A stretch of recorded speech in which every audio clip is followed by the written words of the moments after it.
Sayang, nanti malam temanku akan mengadakan pesta. Kamu datang denganku, ya? Dia sangat ingin bertemu kamu. Lula berpikir cukup lama. Benar juga. Di sana aku bakalan berikan banyak minuman buat Asher. Setelah itu, aku interogasi dan merekamnya. Rencana itu terasa sempurna di otak Lula. Jam berapa? Aku perlu ganti baju. Jam 8 malam. Tentu kamu harus mandi dulu. Tapi jangan terlalu cantik. Soalnya kalau mereka suka padamu, tentu aku yang sedih dan takut kehilangan. Pernah merasakan duduk lama di depan tempat sampah yang berisi makanan sisa. Kemudian lalat beterbangan. Seperti itu perasaan Lula kini. Tidak hanya masih sangat sakit, juga memuakkan. Siapa yang tak kecewa? Peristiwa bobrok ini terjadi beberapa bulan sebelum Lula menikah. Malam itu Asher benar-benar datang ke rumah Lula. Pria itu disambut hangat ayah dan ibu tiri Lula. Mereka bahkan tak mengungkit kejadian kemarin. Lula sudah bisa tebak akan terjadi seperti itu. Yang ada di otak mereka hanya soal uang. Aku udah siap. Lula keluar dari kamar dengan gaun merah dan tas selempang kecil berwarna hitam. Saya pergi dulu, Om, izin Asher. Dengan mobil, akhirnya mereka tiba di sebuah klub malam elit. Asher menuntun Lula masuk. Mereka melewati orang-orang yang tengah bergoyang karena musik dari DJ. Beberapa di antara mereka memegang gelas berisi minuman keras. Baunya sangat menyengat hingga Lula tak tahan. Kembali lagi, semua demi rencana awal. Di sini, Asher menunjukkan sebuah kursi. Teman kamunya mana? Lula heran karena hanya mereka berdua di sana. Mereka belum datang. Asher panggilkan pelayan dan memesan minuman. Lula kembali melihat sekeliling. Tak ada yang dia kenal di tempat ini. Minuman datang dan dihidangkan di atas meja yang ada di depan Lula. Minum, pinta Asher. Kamu duluan, tolak Lula. Aku akan minum setelah kamu. Asher memaksa. Lula tetap pada pendirian. Namun, Asher malah menatap kesal. Aku hanya ingin menjadikan kamu selalu nomor satu. Apa sulitnya meneguk segelas ini saja? Lula mencebik. Baik, kamu juga harus habiskan ini. Lula angkat gelas minuman itu. Tegukan pertama, terasa pahit dan seperti ada rasa terbakar di dalam perut. Gimana? Suka? Tanya Asher. Lula menggelengkan kepala. Enggak enak. Kamu aja yang minum. Baru selesai bicara, semuanya menjadi gelap untuk Lula. Suara musik mendadak menjadi hening. Tak lama terdengar getaran ponsel. Lula mencoba membuka matanya, sangat berat. Perempuan itu mengulurkan tangan, mencari-cari ponselnya. Pucat wajah Lula. Dia bingung, takut dan semua hal buruk bercampur aduk di dalam pikiran. Lula tampar pipi pria misterius di sebelahnya itu. Tentu saja, laki-laki itu langsung bangun. Kamu gak waras? Tanyanya sambil membentak. Aku yang harusnya bilang begitu. Siapa kamu? Lula menunjuk wajah pria itu. Jual saja dia. Tita Asher saat Lula tertidur pulas di atas sofa sebuah bar. Itu adalah malam nestapa sebelum paginya Lula terbangun di samping pria asing. Wanita yang cantik, puji seorang wanita dengan lipstik merah merona melapisi bibirnya yang merekah. Rambut panjangnya agak keriting. Kalung dan gelas emas menghias leher serta pergelangan tangan. Jemari lentik wanita itu memegang pipi Lula. Bawa wanita ini. Titah perempuan tadi. Seorang staf menggendong Lula keluar dari bar. Tak lupa perempuan misterius itu membayar pada penjaga bar agar tidak membuka mulutnya. Lula dimasukkan dalam sebuah sedan hitam. Asher sebenarnya hanya memberikan minuman biasa tanpa alkohol. Hanya saja obat tidur yang dilarutkan ke dalamnya membuat Lula tak sadarkan diri. Kalaupun bisa bangun, kemungkinan perempuan itu akan mengalami halusinasi. Walau dosisnya tak terlalu banyak, cukup untuk Lula Yabek hanya bisa menoleransi dosis obat rendah. Terdengar suara deringan ponsel. Perempuan asing itu mengambil alat komunikasi dalam tasnya. "Ada apa?" tanyanya dengan ketus. "Nyonya, perempuan yang dipesan Tuan Xavier hilang," ungkap pria itu panik. "Cari. Kenapa malah meneleponku? Kalau sampai dia tahu, mati kita," bentak perempuan itu. "Sudah, Nyonya. Kami tak berani meminta bantuan staf hotel. Kalau sampai mereka tahu, bisa-bisa bisnis kita dalam masalah. Bagaimana ini? Bodoh. Mengurus satu wanita saja tidak bisa." Pucat wajah wanita itu. Dia gigiti ujung kukunya. "Di mana aku mencari seorang perawan malam-malam?" Tercekat kalimat perempuan itu. Dia melirik ke samping. "Minum. Haus." Lula mengigau sambil mengusap leher. "Pak, kita putar balik ke Hotel Gold Grey." Titah perempuan itu langsung dilakukan sopirnya. Mobil kembali memacu kecepatan hingga tiba di hotel yang dimaksud. Sengaja mereka turun di basement agar tidak menarik perhatian. "Bangun!" Perempuan itu mengguncang tubuh Lula. Beberapa kali hal yang sama dilakukan hingga Lula membuka mata. "Aku di mana?" tanya Lula dengan tatapan yang samar. Dia masih dalam keadaan mabuk. Perempuan itu memanggil stafnya. "Bawakan obat itu." Staf membuka dashboard mobil. Dari sana dia mengeluarkan plastik yang membungkus tablet. Dikeluarkan sebuah pil berwarna merah muda dan langsung diserahkan pada perempuan tadi. Air putih. Setelah di tangan tersedia sebotol air mineral, perempuan itu memaksa Lula meminum tablet dalam sekali tegukan. Lula terbatuk-batuk. "Hei! Beraninya kamu!" Lula menunjuk perempuan itu dan dalam beberapa saat tubuhnya miring ke arah kanan hingga kepalanya terbentur sandaran jok mobil. Semuanya berputar. Lula tertawa sendiri. Staf mengeluarkan Lula dari sana. Dia dibopong menuju sebuah kamar di lantai paling atas. "Aku terbang," seru Lula sambil mengulurkan tangan kiri ke arah depan. Tiba di kamar itu, Lula didudukkan di atas sofa ruang tengah. "Panas." Lula usap lehernya. "Obatnya mulai bekerja, Nyonya. Bagaimana kalau dia overdosis?" Perempuan asing itu menggelengkan kepala. "Dia baik-baik saja." Perempuan itu mengganti pakaian Lula dengan dress dan perhiasan. Lula dijadikan pengganti wanita penghibur yang harusnya malam ini mengisi kamar. Wajahnya dipoles make up. Beberapa kali Lula bergerak tak wajar. Napasnya semakin cepat. Kedua kaki saling menyilang. Terdengar pintu diketuk. "Buka." Perempuan itu kembali memanggil stafnya. Muncul seorang lelaki yang mengenakan kacamata. "Sudah disiapkan. Tentu Tuan Xavier." Perempuan itu menunjuk Lula yang kini duduk di kursi rias. Meski matanya terbuka, Lula masih belum sadar sepenuhnya. Laki-laki itu ganteng juga. "Apa kamu kenal Asher? Kamu lebih tampan dari si dungu itu," cekikikan Lula. "Kenapa dia?" Xavier heran. "Kami baru dari klub." "Dia terlalu banyak minum, Tuan," ungkap perempuan itu, takut rencananya diketahui. Kalau sampai Xavier tahu dia membawa wanita sembarang, bisa habis semua miliknya tanpa sisa. "Tak masalah. Aku semakin suka." Seorang pria masuk tiba-tiba.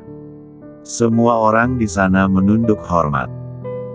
Mereka tahu lelaki itu yang sebentar lagi akan menguasai perekonomian di New Hometown, sebuah negara kapitalis yang cukup besar. Pria itu berjalan semakin dekat dengan Lula. Tubuhnya benar-benar memesona. Tangannya mengusap leher Lula hingga ke bahu dan belikat. "Tinggalkan kami." "Baik, Tuan," seru semua orang di sana.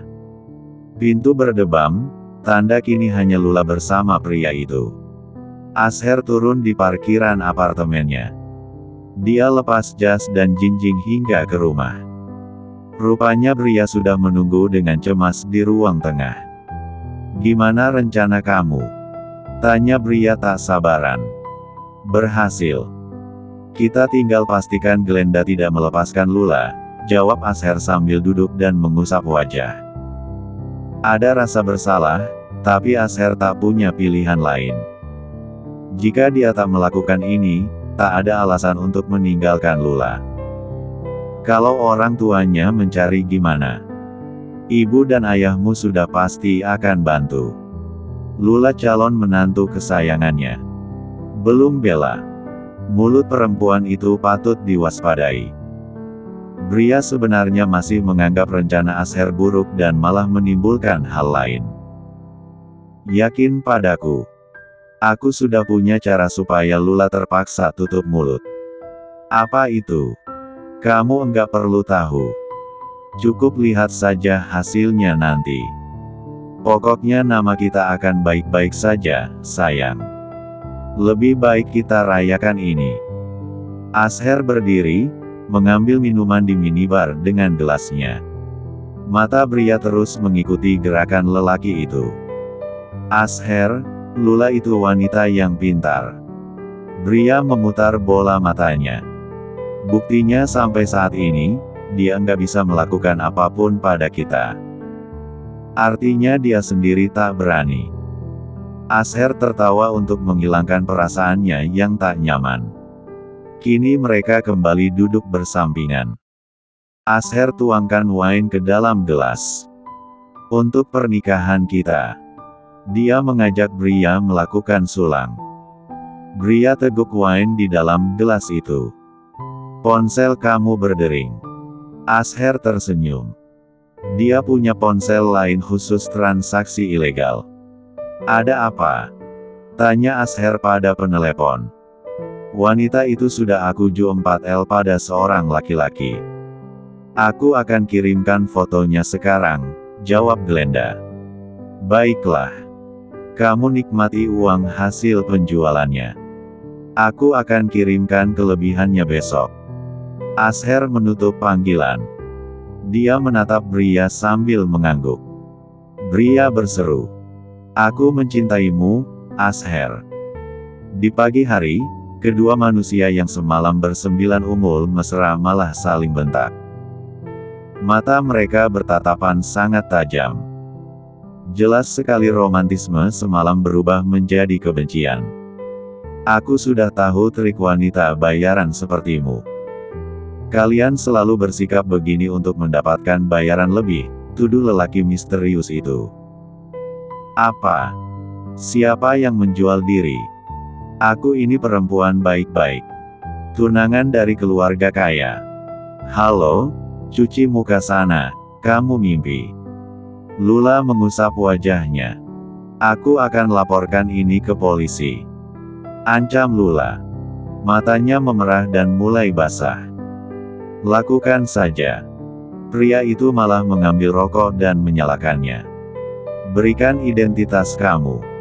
Lula tarik lengan pria itu. Namun, dia malah didorong hingga terjungkal.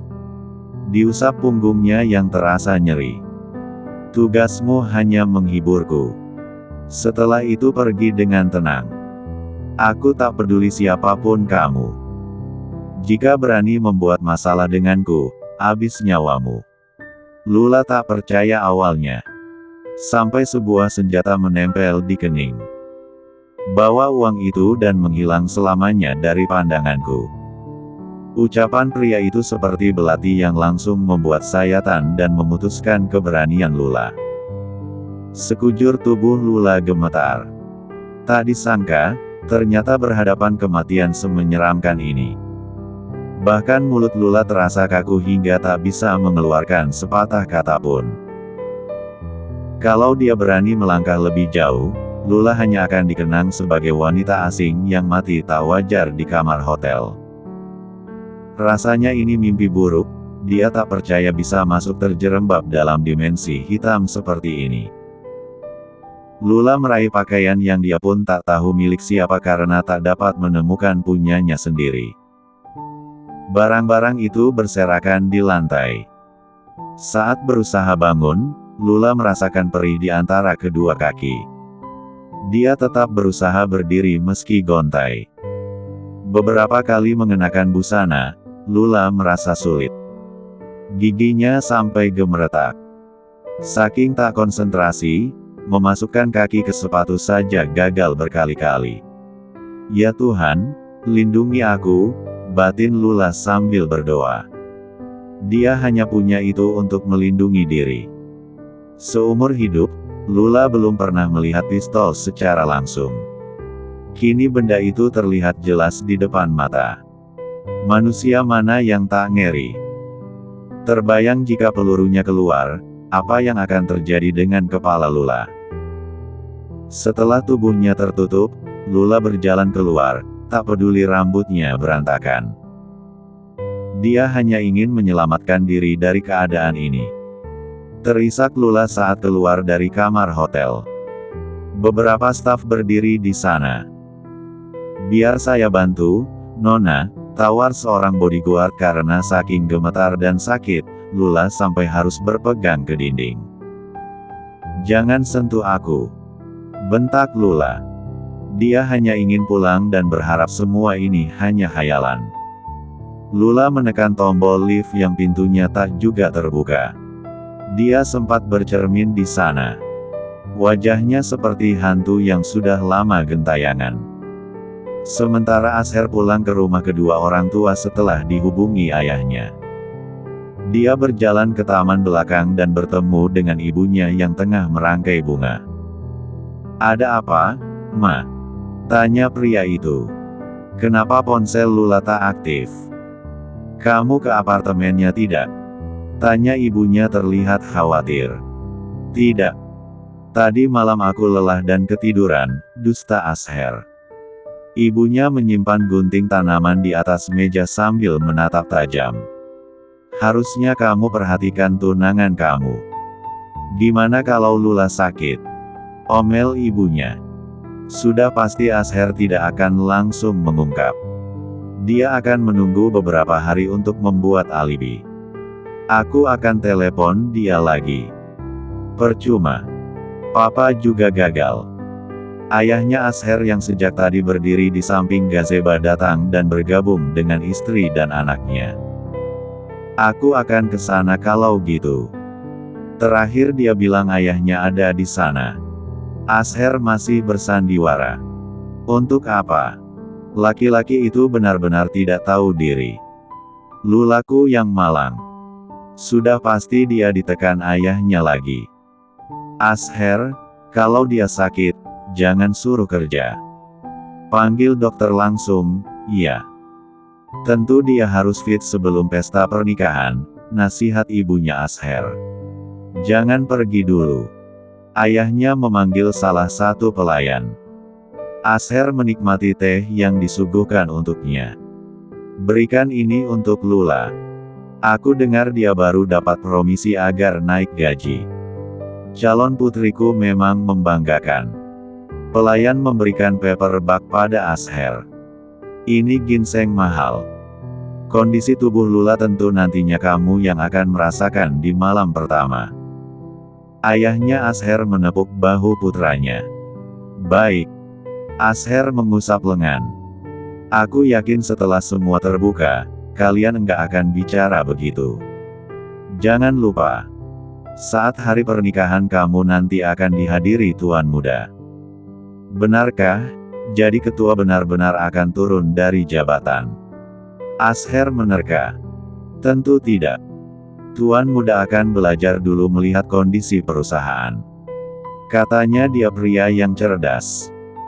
Kamu harus bisa dekati dia. Nasib keluarga ini ada di tanganmu. Jadi jangan sampai kecewakan tuan muda Kilian, tegas sang ayah. Kilian yang sekolah di rumah, tentu tak punya teman dekat. Karena itu Asher berencana menjadi orang kepercayaan pria itu. Aku pamit sekarang, Pak. Asher meninggalkan rumah. Di perjalanan, dia tatap Paperbak. Aku akan berikan ini untuk pria saja. Untuk mengelabui orang lain, Asher datang ke rumah Lula. Ibu tiri wanita itu menyambutnya dengan baik. Aku ingin bertemu dengan tunanganku, ungkap Asher. Tuan, sayang sekali. Lula semalam tidak pulang. Mungkin dia di rumah temannya. Kemarin dia sempat bilang tidak ingin tidur di sini, jelas ibu tiri Lula. Aku tahu, pikir Asher. Hari ini, tinggalkan tempat ini. Kalau kalian masih macam-macam, aku akan minta petugas menyeret kalian, Asher mengeluarkan ancaman. Aku ini calon mertuamu, Tuan Asher. Itu bukan urusanku. Asher langsung meninggalkan tempat. Dia melonggarkan dasi lalu tertawa puas. Lula, aku harap kamu hilang selamanya.